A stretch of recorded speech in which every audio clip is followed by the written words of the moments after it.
పహల్గాంలో జరిగిన ఉగ్రదాడి నేపథ్యంలో భారతదేశం కొన్ని కఠిన నిర్ణయాలైతే తీసుకుంది. అందులో ముఖ్యమైనది సింధు నది జలాల ఒప్పందం నిలిపివేత ప్రధానమైనది. సీమాంధ్ర ఉగ్రవాదానికి ముగింపు పలికే వరకు కూడా 1960 నాటి సింధు నది జలాల ఒప్పందం నిలిపివేస్తున్నట్లుగా భారత ప్రభుత్వం అయితే తెగేసి చెప్పేసింది. దీనివల్ల పాకిస్తాన్కు సాగునీరు, త్రాగునీరు అందకపోవడంతో పాటుగా జల విద్యుత్ కూడా ఉత్పత్తి ఆగిపోతుంది. ఈ ఒప్పందం రద్దుతో పాటుగా న్యూఢిల్లీలోని పాక్ దౌత్యవేత్తను దేశం విడిచి వెళ్లాలి అంటూ ఆదేశించింది. పాక్ పౌరులకు జారీ చేసినటువంటి వీసాలు ఏప్రిల్ 27వ తేదీ వరకే అమల్లో ఉంటాయని, ఆ తర్వాత రద్దు చేస్తామని భారత్ ప్రకటించింది. ఇలా పాకిస్తాన్ మీద భారత్ చాలా కీలకమైనటువంటి ఆంక్షలను విధించింది. అయితే పాకిస్తాన్ తాను కూడా ప్రతిస్పందిస్తూ సిమ్లా ఒప్పందాన్ని రద్దు చేస్తున్నట్లుగా ప్రకటించింది. పైగా భారత్ పాక్ దేశాల మధ్య ఉన్నటువంటి నియంత్రణ రేఖ దగ్గర కూడా కాల్పులకు తెగబడుతోంది.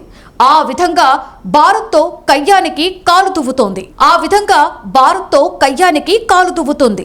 నిజానికి సిమ్లా ఒప్పందాన్ని రద్దు చేస్తున్నట్లుగా ప్రకటించడం అర్థం లేని మాట. ఎందుకంటే చాలాసార్లు ఆ ఒప్పందాన్ని ఉల్లంఘించిన ఘనత పాకిస్తాన్దే. ఇప్పుడు కొత్తగా రద్దు చేసుకుంటున్నట్లుగా చెప్పడం చాలా హాస్యాస్పదం.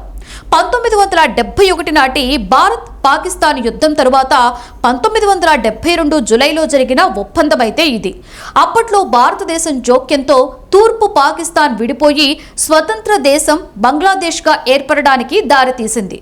యుద్ధం ముగిసిన తరువాత కుదిరిన సిమ్లా ఒప్పందం భారతదేశం పాకిస్తాన్ల మధ్య శాంతిని పునరుద్ధరించటం, సాధారణ సంబంధాలను పునరుద్ధరించటం లక్ష్యంగా పెట్టుకుంది. ఈ ఒప్పందం జరిగినా కూడా పాకిస్తాన్ మాత్రం తన దుందుడుకు చర్యలను వదిలిపెట్టలేదు. భారత్ ఎంత శాంతియుతంగా ఉన్నా కూడా పొరుగు దేశమైనటువంటి పాక్ మాత్రం పలుమార్లు కవ్వింపు చర్యలు దిగుతూనే ఉంది. భారత్ పాక్ మధ్య పలుమార్లు యుద్ధం జరగగా వాటిలో భారత్ గెలుస్తూనే వచ్చింది. అయితే జమ్మూ కాశ్మీర్ లక్ష్యంగా ప్రేరేపిత ఉగ్రవాదాన్ని ఆ దేశం పెంచి పోషిస్తోంది. కానీ ఇప్పుడు పాకిస్తాన్ చేసినటువంటి ప్రకటన వలన తక్షణమే క్షేత్రస్థాయిలో పెద్ద మార్పులు తీసుకురాకపోవచ్చని నిపుణులు అయితే చెబుతున్నారు. భవిష్యత్తులో దౌత్యపరమైన, సైనికపరమైన ఉద్రిక్తతలు పెరిగేందుకు దారితీయవచ్చని నిపుణులైతే అంచనా వేస్తున్నారు. ఎందుకంటే ప్రస్తుతం భారత్ పాకిస్తాన్ మధ్య ద్వైపాక్షిక సంబంధాలు ఇప్పటికే గణనీయమైన ఒత్తిడికి లోనవుతున్నాయి.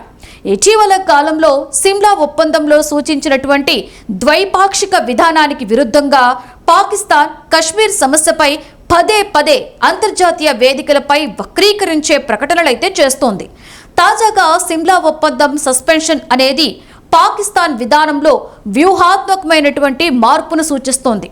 కశ్మీర్ సంఘర్షణను అంతర్జాతీయం చేయడానికి పాకిస్తాన్ ఇప్పుడు మూడో పక్ష ప్రమేయాన్ని కోరవచ్చు. బహుశా ఐక్యరాజ్య సమితి లేదా చైనా లేదా ఆర్గనైజేషన్ ఆఫ్ ఇస్లామిక్ కోఆపరేషన్ వంటి మిత్ర దేశాల నుంచి సాయం కోరవచ్చు. అయితే ఇది సిమ్లా ఒప్పందంలోని నిబంధనలకు ప్రత్యక్ష విరుద్ధంగా ఉంటుంది.